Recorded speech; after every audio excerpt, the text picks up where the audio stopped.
Yeah, you're right on time for RTV News. Thanks for joining us. Now, Argentina's remarkable World Cup triumph made for a stunning final, one we'll be talking about for years. Congrats to the team, but also to the fans here in Rwanda and around the world. This is what we have coming up tonight.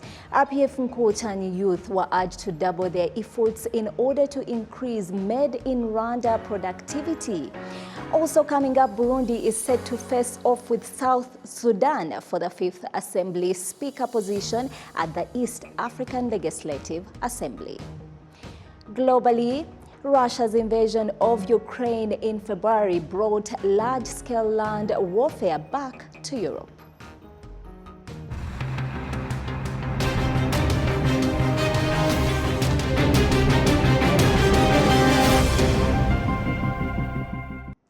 Welcome back. This is RTV News. I am Isabel Masozera. Thanks once again for joining us now to our first story today. RPF Nkotani youth were urged to double their efforts in order to increase Made in Rwanda productivity. This was reiterated at the Youth League, which took place on Sunday. Adam Squizela begins our coverage. Around 2,000 youth across the country met in the Youth League meeting, where they were evaluating their achievements in the last 5 years as they manifested their planning in the next 2 years. The vice chairman of RPF Nkotani, Christophe Vazivamo, urged the youth to play a role in promoting their domestic manufactured goods to their fellow youth as well. There is a plan to put effort into encouraging people to promote the domestic manufacturers. There should be also a plan to put effort into the youth who are trained not to seek other products, instead theirs. If it is necessary, there should be increased its value. There should also be a follow-up that it is done as they should be, but not abandoning them, intending to buy those coming from abroad. The Minister of ICT and Innovation, Ingabire Paula, also urged the youth to be characterized by good behaviors, as is the main weapon to achieve their goals. You must be people who are willing to work together. When you see someone using drugs, you don't have to abandon him or her. Instead, you should intend to know the root cause, hence to help them, by asking yourself, how can I help them to get out of those things? The Minister of National Unity and Civic Engagement, Dr. Bizimana Jean Damascene, reminded the youth to follow Rwandan values that will help them in their future life. Having courage is important because without it, the vision of achieving a sustainable development can be impossible. The other thing is to have courage and integrity as well. These young people were also urged to take part in solving the problem of school dropouts, especially those in primary schools. Participants say that these discussions have been beneficial to them.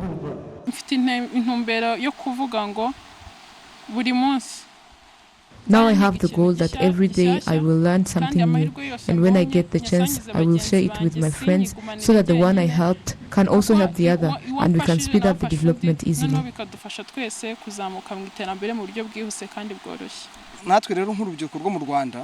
We as youth, even though sometimes we like those coming from abroad, like from Italy, because we think they have quality, but we have ideas to like what is in Rwanda, made in Rwanda. For that fact, I am going to participate in promoting to those who I represented to use Made in Rwanda products, hence to that they can change their understandings. In this RPF Youth League meeting, they presented top projects they achieved in the last 5 years, where they built 878 houses for the needy, as they also participated in the school dropouts campaign, and more than 790,000 jobs have been created, which are equivalent to 84% of the all job created in all that period. Adam Squizera, RTV News. Thank you, Adams. Now to regional matters. Burundi is set to face off with South Sudan for the 5th Assembly Speaker position at the East African Legislative Assembly, and that will be on Tuesday, 20th December in Arusha, Tanzania. Betty Motoni and Parks. In 2017, Burundi and Rwanda competed for the speakership position of Regional Assembly, and Rwanda's representative Martin Ngoga won the Burundi representative Leontine Nzeyimana. Burundi's representative Joseph Nakarutimana is to face South Sudan representative Anne Ito and Guy Deng to the position of speakership for East African Legislative Assembly that is taking place on Tuesday, 20th December 2022 in Arusha, Tanzania, and the candidates from the both partner states presented their projects. If I am blessed and it works that I'm the speaker, there are quite a number of things. Of course, I have the advantage of having served for the last 5 years. There are a lot of things that we address. There are a lot of gaps that I would probably know more than somebody who's coming in. I was the CTI, which is the Communication, Trade and Investment Committee Chair, which is the Trade Committee. As we know, integration it basically really is created on trade and movement of people. What am I going to do? One of the most important things is strengthening our cooperation with the other organs within the institution, such as the Council of Ministers, the Summit, and the Secretariat, so that we work together in terms of enhancing the integration. A second thing that is really important, what is integration? How do people know that we are actually integrating? One of the things we can do is to enhance the visibility of the Assembly by taking our work to the people.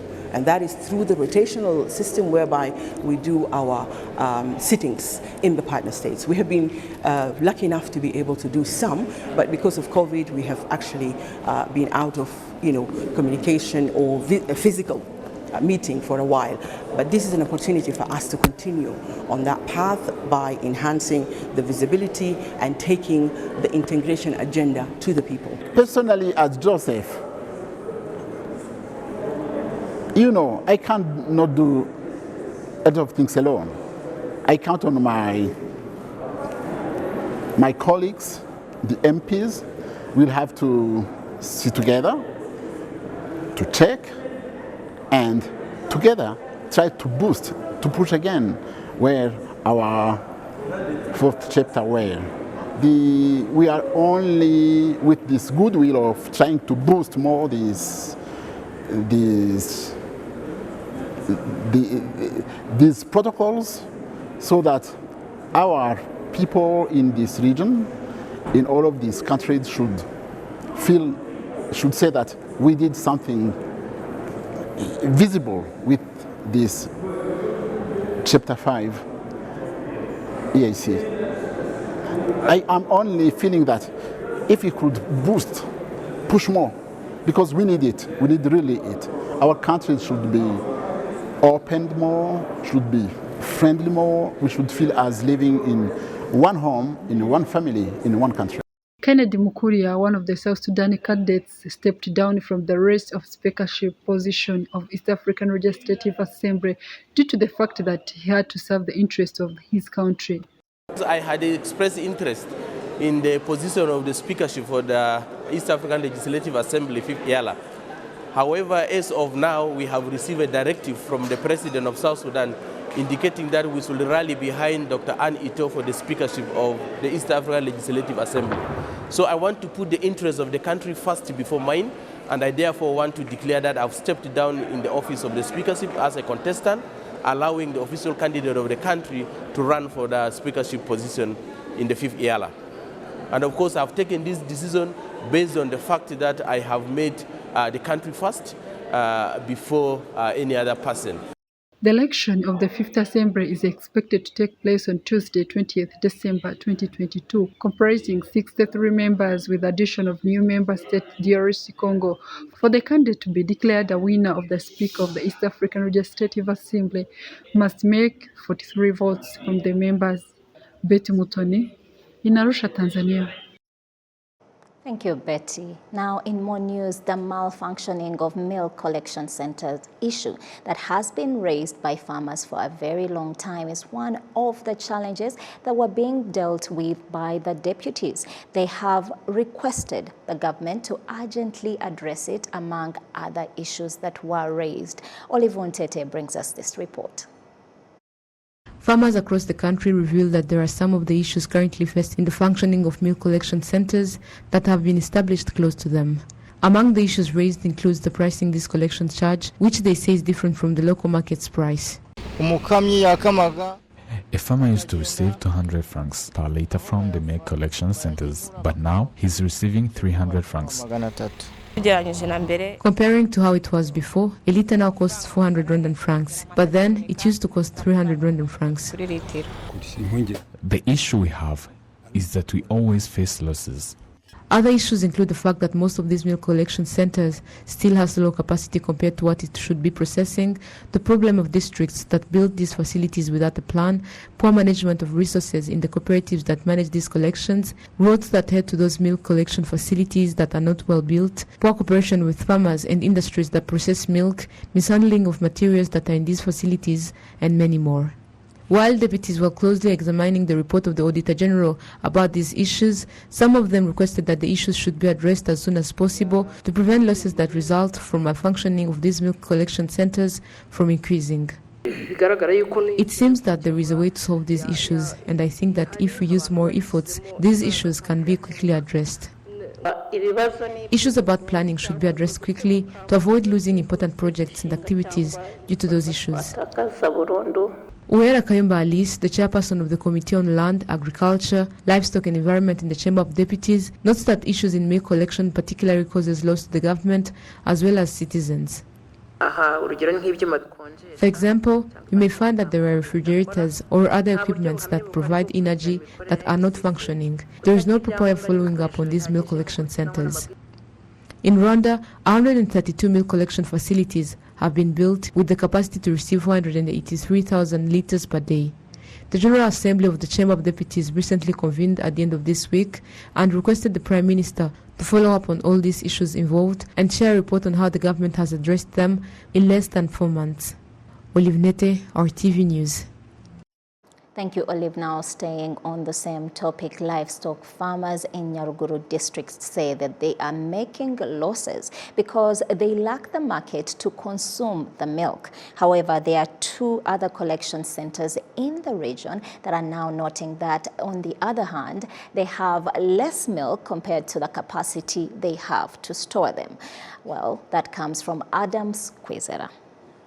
Each household in Nyanza village in Ruheru sector, Nyaruguru districts, owns a cow. Except here in Nyanza, across this region, livestock farmers says that the livestock farming were developed through the program of Giringa, even though that they are facing some challenges, including lack of market supply for their milk productivity.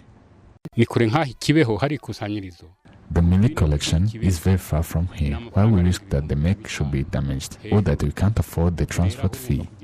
These residents are also requesting to have small milk collections to support their milk productivity. The problem is that we don't have small milk collection center in order to find the buyers near us. However, that these people complain that they lack market to supply their milk productivity. Same to that, the milk collections owners also complains to have lack of enough milk in their collections. As Nyanguru Eric, the deputy manager of Kibeho Collection Center, explains.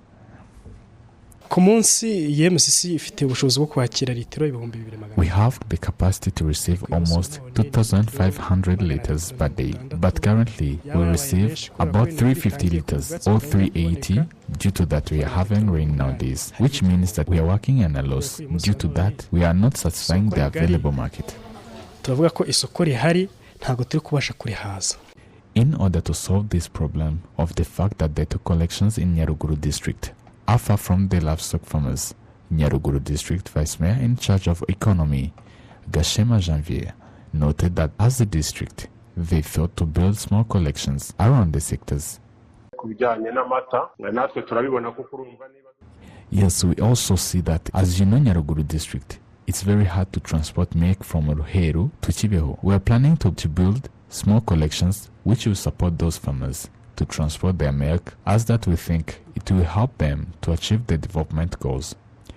Currently, in Nyaruguru district, there are more than 46,000 cows, which that they produce more than 24,000 liters per day. The 2 collections in this area process 18% of the daily production, apart from the Nyaruguru district. The Southern Province report states that in the other regions, their collection supply rate is at 44% of all milk supplied. The government of Rwanda has invested almost 13 billion Rwandan francs in building collection centers around the country in order to increase the quality and quantity of the processed milk, where the latest audit report by the Auditor General revealed that 132 milk collections were built, whereas 90 of them, equivalent to 68% of them, operate at the rate which is less than 50%, where the reason was that those milk collections were built without a visibility study.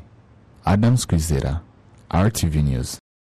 Thank you, Adams. Now moving on, it is 7 years since 674 volunteers known as Friends of the Community were mandated to prevent family conflicts. Now, according to statistics from Rwanda Investigative Bureau, 272 people were reported dead, murdered by their spouse, and that is between July 2018 and June 2022 here in Rwanda. But what is the cause? More in this report.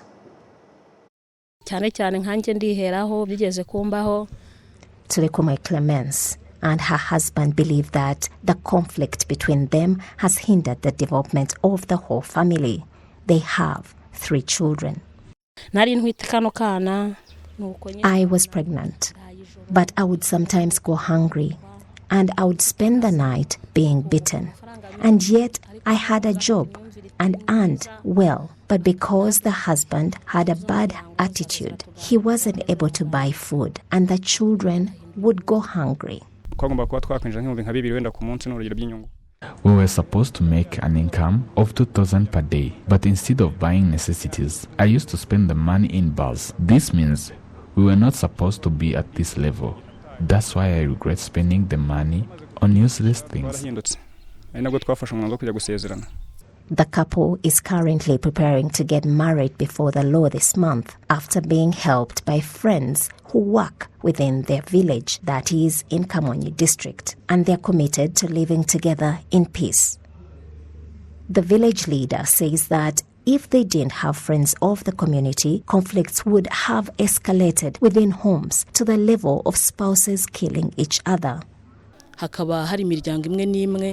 We are seeing positive results since there are some families that are now preparing to get married this December on the 24th. We achieved all of this thanks to the friends of the community who have joined efforts with residents and leaders to make a difference. And now the attitude of the general public is changing.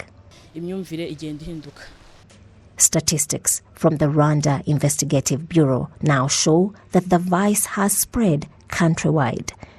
Between 2018 and June 2021, 189 people were killed by their spouse. And between July 2021 to June 2022, 83 people were murdered, 57 women and 26 men.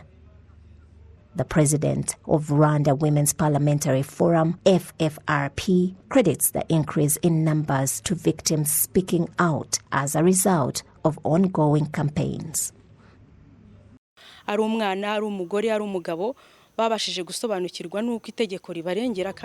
it is a child, a woman, or a man, they ought to understand that the law protects and punishes everyone. What I would say is that they're speaking out. Before, the cases were solved within families, and you would find that the victim is dealing with the effects from the violence that sometimes include mental health issues. Now we are focusing on educating families about the effects of violence because it can be impactful.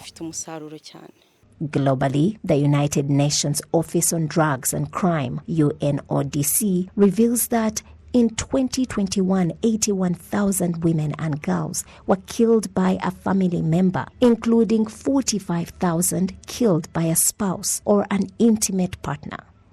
Asia with a gain of 17,800 and Africa with 17,200 top that report. It's everyone's responsibility to end violence. Now moving on, farmers from various areas affected by dry season like the Eastern Province say that despite the dry season affecting crops like cereals, beans, soybeans, among others, they are still confident they will harvest some crops like maize, bananas, and cassava. Olive Wontete has more. Tori Laurent, a farmer from Rwanda district, is harvesting bananas in his banana plantation of 3 hectares. Due to drought, his plantation of bananas was damaged as well as his plantation of maize and that of cassavas. But due to current rainy seasons, his plantation is now well and he's harvesting a banana weighing almost 100 kilograms. This farmer, as well as others, say that although dry seasons caused crop damaging, including beans, but some of the crops storing into dry seasons managed to revive due to current rainy seasons and that they expect productivity. We expect harvest from maize, banana plantation, and cassava, but we do not expect to harvest much from beans because there is even a type of seeds which is currently at 2,000. But we expect good harvest from We expect to harvest bananas because of the rainy seasons currently ongoing. We also expect harvest from maize. The eastern and southern provinces have been impacted by dry seasons, according to Imbaraga, a national farmer organization. Despite the fact that some crops cannot withstand dry seasons, some have fortunately survived thanks to the present rainy seasons. We faced a serious problem about crops like beans and soybeans. We expect that its harvest will be really small comparing to what we're expecting. The price of beans is still high. Most of the times, when dry season persists, it is hard to revive them. We expect highly to harvest maize as we were expecting it because of the industrial fertilizers used. We also expect harvest from sweet potatoes because the government provided sweet potatoes plants. Dr. Geraldine Mukeshimana, the Minister of Agriculture and Animal Resources, advises those who live near lakes to use irrigation systems and those who reside in hilly areas to cultivate crops that are easy to grow. It is unnecessary to wait for rainy seasons to restore damaged crops. People should make a concerted effort to prevent crops from drying out. Currently, areas that were not affected by dry seasons received seeds from the government so that they can produce highly to cover up affected areas. Meanwhile, those for the Eastern Province say that their crops were damaged, including beans. However, some of the areas in the Eastern Province that didn't face dry seasons, beans are well grown and they have started to harvest. Olive Nete, RTV News.